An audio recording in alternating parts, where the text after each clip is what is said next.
Bonjour à tous, je suis Geneviève Boissin, je suis en charge du plan climat à la Cove, un territoire situé entre Mont Ventoux, Dentelle de Montmirail et Plaine du Comtat. Et je suis aujourd'hui, au travers de ce documentaire, chargée de vous présenter un certain nombre d'acteurs engagés sur les actions de transition énergétique et climatique. Donc nous sommes aujourd'hui sur les terrasses d'Éole à Mazan, où nous allons rencontrer Stéphane Sorel, un viticulteur et un agriculteur engagé sur les questions de transition. Venez avec moi.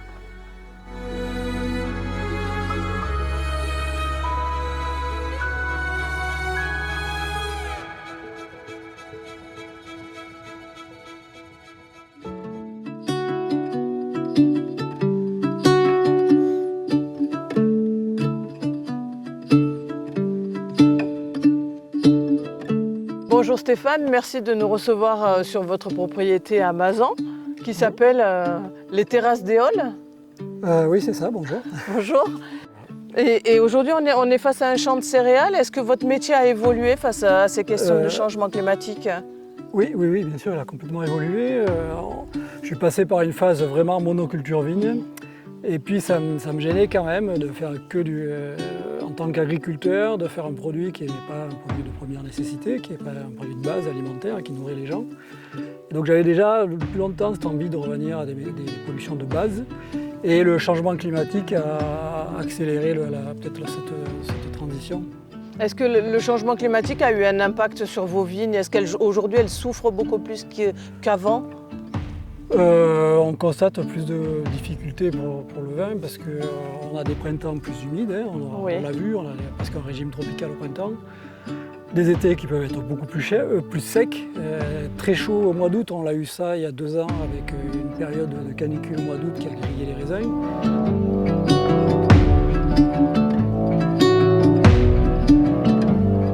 Donc là aujourd'hui, on a des noix de pécan sur votre exploitation, d'accord, que vous récoltez. Là, le problème c'est que les arbres n'ont pas été greffés, donc on n'a que quelques arbres qui donnent des noix et elles sont toutes petites. D'accord.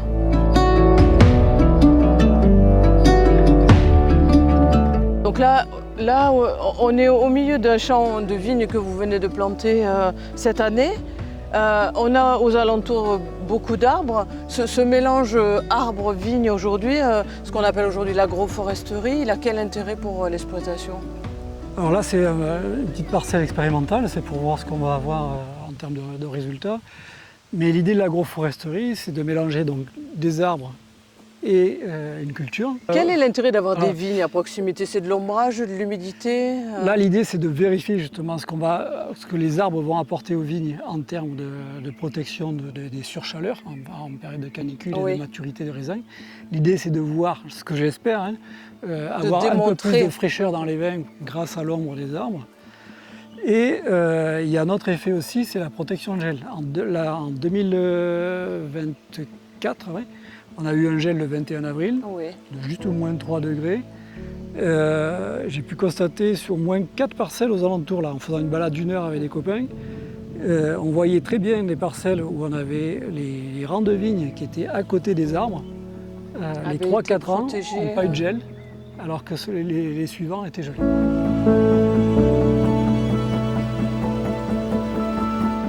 Là où c'est intéressant mon système, c'est que pendant les vinifications, j'ai besoin à la fois de chaud et de froid.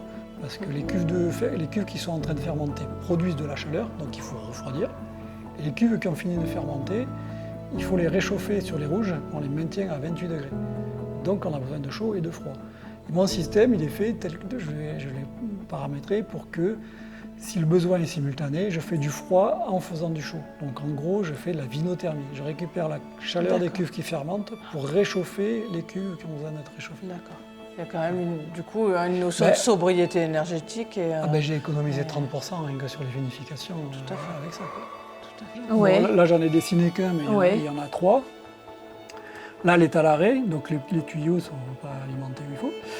Mais quand je fonctionne actuellement en mode clean, on va échanger le froid avec le ballon d'eau froide. Et quand le besoin est simultané pendant les vinifications, je fais du froid en faisant du chaud.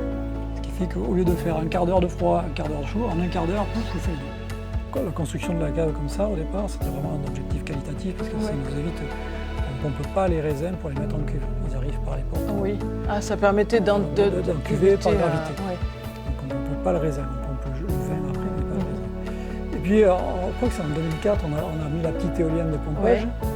Et puis j'ai eu la visite d'un ingénieur de l'industrie, il me dit mais avec l'éolienne, la petite éolienne qui vous pompe les effluents, avec la réception par gravité, le fait que vous êtes enterré, que vous n'avez pas besoin de climatiser, il dit faites quelques petits efforts supplémentaires et vous pouvez avoir un vin avec le coût énergétique le plus bas du marché. Donc là, Stéphane, on est dans votre magasin où du coup on retrouve toute votre production de vin, mais vous avez aussi de la farine, vous faites également des pâtes et finalement vous êtes en circuit court sur l'ensemble de vos productions. Oui, c'est le but. D'arriver à vendre le plus localement possible, d'arriver aussi à ressortir de l'export. Enfin, déjà sur des produits alimentaires, ça n'a pas de sens de vendre loin. Hein.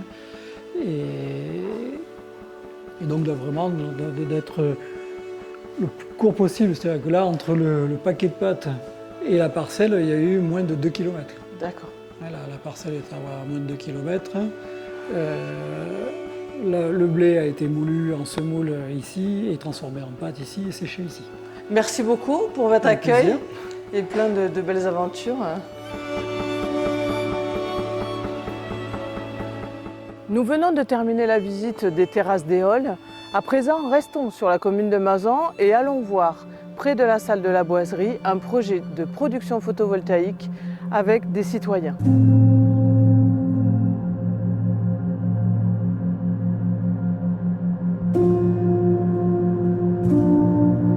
Alors là, on est à Mazan. On est à la salle de la boiserie, c'est une salle des fêtes où a été développée l'année dernière une centrale photovoltaïque avec la société Cibrave.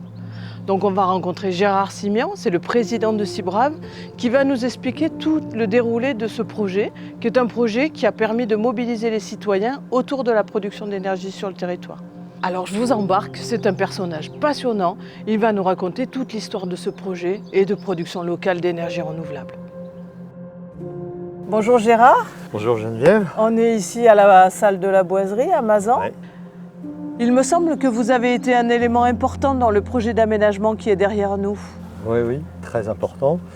C'est nous qui avons porté ce projet suite à un appel à manifestation d'intérêt de la communauté de communes, de la COM. Donc on a été lauréat sur un lot ici à Mazan pour construire donc des ombrières solaires sur le parking de la salle de la boiserie ici. Voilà. Et ce projet produit combien d'énergie? Alors, ça équivaut... la puissance installée, c'est 310 kW crête. Ça correspond à la consommation hors chauffage d'une petite centaine de familles. Donc vous faites partie de la société Cibrave? Oui. Qu'est-ce que signifie Cibrave? Cibrave, ça veut dire les citoyens branchés du Sud Ventoux. D'accord. Et donc Cibrave, c'est une SIC, une société coopérative d'intérêt collectif. C'est-à-dire que je suis un citoyen, j'ai 50, 100, 1000 euros de disponibles, je peux venir vous voir en vous disant je veux participer moi aussi à la production locale d'énergie citoyenne. Si vous avez oui, absolument. Au lieu de le placer sur un livret A, c'est un placement comme un. un autre. C'est exactement ça. Mais qui a une vertu... C'est-à-dire qu'on parle et on discute souvent des placements éthiques, des placements verts. Que pensez-vous de ces projets qui se développent sur le territoire, qui peuvent amener à l'autonomie énergétique du territoire? En tout cas, vous y contribuez en tant qu'acteur local. Bien sûr. Alors, petitement pour le moment, mais notre ambition, c'est puisqu'on sait que à l'horizon 2050, le territoire va être autonome, en tout cas produire au moins autant, si ce n'est plus, qu'il ne consomme. Et donc notre ambition à nous, Cibrave, c'est d'avoir une part significative, on va dire, peut-être 5 ou 10% dans cette partie de production. D'accord. Est-ce que la solution de demain, c'est plusieurs énergies et pas une seule, qui résoudra l'autonomie énergétique comme sur... C'est ce qu'on appelle un mix, c'est-à-dire que c'est plusieurs sources d'énergie en fonction du lieu, des utilisations, de ce qui est disponible et ce qui ne l'est pas. C'est vrai que les énergies renouvelables sont souvent intermittentes, donc il faut déjà les combiner entre elles pour pouvoir étaler avoir cette intermittence de la et production voir continue. avec quoi on peut combiner. Et souvent on dit le kilowattheure qui coûte le moins cher, c'est celui qu'on ne consomme pas. Oui, tout à Donc fait. il La ne faut sobriété. surtout pas oublier la sobriété. Ça fait partie de notre accompagnement des citoyens et des habitants. Et ensuite, celui qui coûte le moins cher, c'est celui qu'on produit sur place. Quels sont les freins dans l'avenir pour le développement des énergies renouvelables sur le territoire? Alors sur le territoire, on a d'abord une grosse chance, c'est le soleil, parce que quand même, moi j'aurais envie de dire que quand on arrive ici, on se demande pourquoi c'est pas obligatoire de mettre des panneaux sur toutes les maisons. Mais bon, donc on a une très grosse ressource en soleil, donc voilà, ça c'est une chance. On a la géothermie, alors ça marche partout et ça marche très bien, c'est très durable. Par contre, c'est des investissements très lourds. Et l'objectif, c'est d'avoir des projets cohérents qui préservent le patrimoine et qui soient vraiment intégrés dans le paysage aujourd'hui. Voilà, c'est ça. Donc ça demande beaucoup de discussions, de dialogue. Oui. Et je pense que nous, on attend beaucoup des collectivités locales et notamment des communautés de communes, mais pour nous aider aussi quand si sur un projet ou un autre, on se heurte à un frein de ce type-là. Et quel est votre rôle aujourd'hui avec les intercommunalités ou les communes du territoire? Alors notre premier rôle, ça a été de les solliciter pour nous aider, pour investir et pour nous aider à communiquer. Je pense que les collectivités et particulièrement les communautés de communes peuvent nous aider justement à fédérer des gens les plus variés possibles dans un souci d'efficacité de cette autoconsommation. Et chose que nous, on aurait forcément beaucoup plus de mal à faire tout seul. D'accord. Merci beaucoup pour cet investissement sur le territoire et la production d'énergie.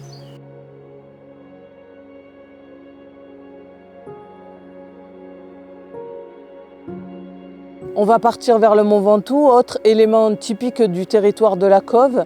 On va rencontrer l'ONF qui œuvre plus particulièrement sur la gestion des forêts et qui est confronté à cette question de dépérissement des forêts face au changement climatique.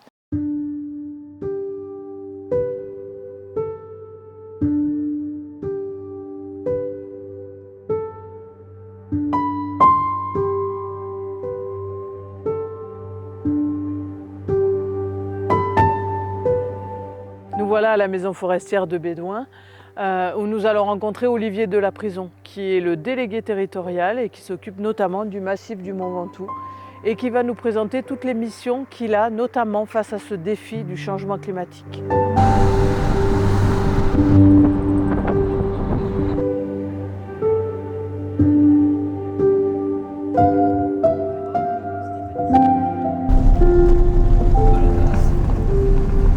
Nous voilà au cœur de la forêt du Ventoux avec Olivier de la Prison. Quel est votre métier finalement à l'ONF? Oui, bienvenue en forêt communale de Bédouin. Alors, mon métier, c'est d'être responsable de l'unité territoriale du Ventoux. J'ai avec moi 7 techniciens forestiers et on gère les forêts publiques de ce massif, c'est-à-dire à peu près 18 000 hectares de forêt. D'accord. Et quel est le rôle de l'ONF sur les forêts? Alors, l'ONF est un gestionnaire forestier qui va mettre en place une politique forestière au sein de ces forêts publiques, c'est-à-dire que l'on va à la fois sur le même espace essayer de faire concilier des objectifs de production de bois, mais également bien entendu des objectifs environnementaux, de respect de la biodiversité.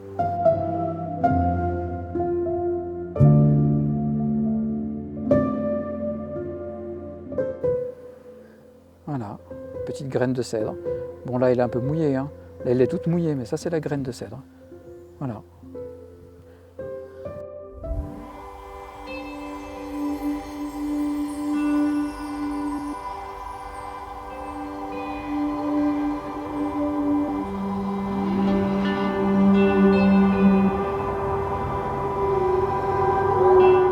Tu as un billon de cèdre. Si tu t'approches là, tu mets le nez, ça sent le miel.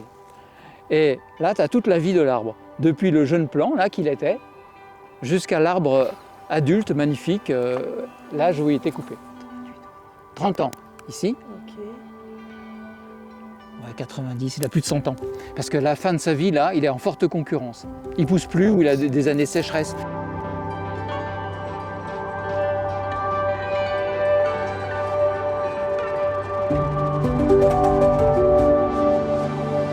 Là, on est sur une parcelle encore différente. On se retrouve avec des arbres très hauts et des arbres beaucoup plus jeunes. Oui, c'est ça. On est vraiment au stade où il y a encore les arbres de la forêt d'avant, la forêt du passé, des arbres qui ont plus de 100 ans, hein, qui sont autour de nous, qui ont apporté de la graine. Et puis on voit la forêt de demain qui est là, qui demande à exploser. Et on est uniquement sur de la régénération naturelle. Tout à fait. Exactement. Aucune plantation ici. Sauf Hormis les grands arbres. hormis les grands arbres, possiblement, mais ça, j'en ai pas la certitude. Ouais, d'accord. Et juste à côté, on est intervenu. Tu vois, c'est le même, voilà. Donc Et là, ça, c'est reparti tout voilà, seul. là, aucune intervention. Ouais, et là, oui. une intervention. Ok.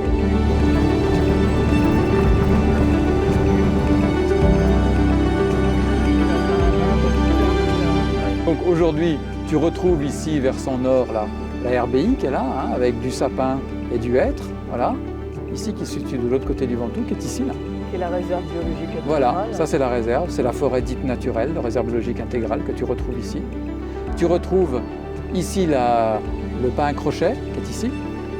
Voilà, on n'est pas aux mêmes échelles. Et le hêtre qui est en rouge, qui est ici. D'accord? Ça, c'est plutôt les forêts reliques du Ventoux. C'est ce qui restait comme couverture forestière au Ventoux au XVIIIe siècle. Uniquement ça.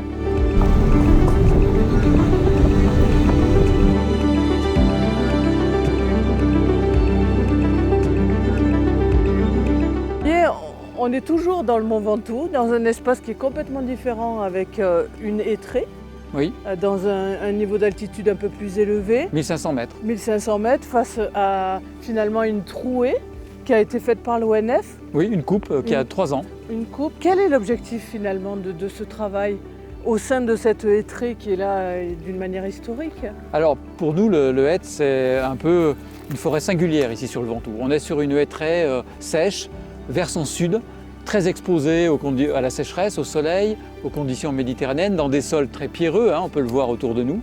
C'est une vieille forêt donc, et l'enjeu pour nous, c'est de la régénérer.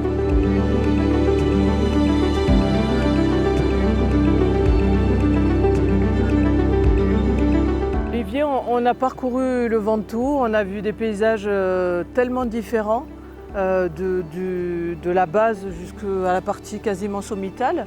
Là, on est dans une zone encore différente de plantation. Finalement, on se rend compte que vos métiers sont complètement différents tout au fil des saisons. Mais les défis face au changement climatique, c'est quoi aujourd'hui? Les grands défis, je dirais, les grands défis pour les forêts du Ventoux dans les décennies à venir, ça va être premièrement de préserver les milieux remarquables les plus importants à travers des réserves biologiques intégrales, des arrêtés de protection de biotopes, donc tous les milieux les plus riches au niveau biologique. Et là, on est sur une de nos dernières plantations, en forêt communale de Bédouin, toujours, où on a introduit ici, en plantation d'enrichissement, des sapins de méditerranéens. D'accord. Ça veut dire qu'on va chercher... C'est la préparation de la forêt de demain. C'est ça, aller chercher en Méditerranée des essences qui sont déjà, elles, qui rencontrent un climat beaucoup plus sec qu'on risque d'avoir ici dans plusieurs décennies. D'accord. Préparer nos forêts pour demain. Parfait. Merci beaucoup Olivier pour ce beau voyage Merci au sein de la forêt. pour ce partage. Merci beaucoup.